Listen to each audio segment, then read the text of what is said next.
Mumbai Pune express वेवर उद्या शनिवारपासून मंगळवारपर्यंत अवजड वाहनांना बंदी घालण्यात आली आहे। उद्यापासून वीकेंड आणि सुट्ट्या येत आहेत, त्यामुळे मुंबई पुणे एक्सप्रेस वेवर वाहनांची संख्या वाढण्याची शक्यता आहे। यातून मोठी वाहतूक कोंडी होण्याचा अंदाज आहे। हे टाळण्यासाठी उद्यापासून दुपारी 12 वाजेपर्यंत अवजड वाहनांना एक्सप्रेस वेवर बंदी असणार आहे। याचा आढावा घेतला आमच्या प्रतिनिधी चैत्राली राजापूरकर यांनी।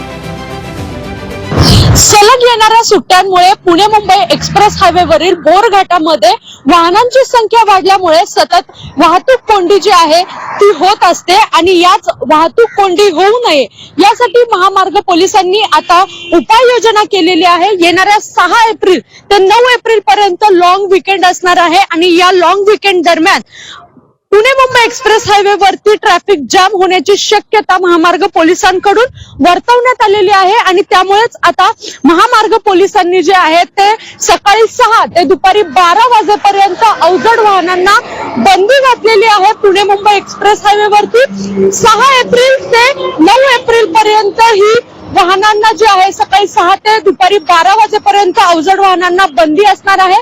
त्याचप्रमाणे मोठ्या प्रमाणात वाहतूक कोंडी जर या 6 एप्रिल ते 9 एप्रिल दरम्यान झाली तर या ठिकाणी महामार्ग पोलिसांकडून 10-10 मिनिटांचे ब्लॉक घेण्यात येणार आहे आणि वाहतूक कोंडी सोडवण्यासाठी प्रयत्न करण्यात येणार आहे। अशा प्रकारची सूचना जी आहे ती महामार्ग पोलिसांकडून जारी करण्यात आली आहे। चैत्राली राजापूरकर, झी मीडिया, मावळ।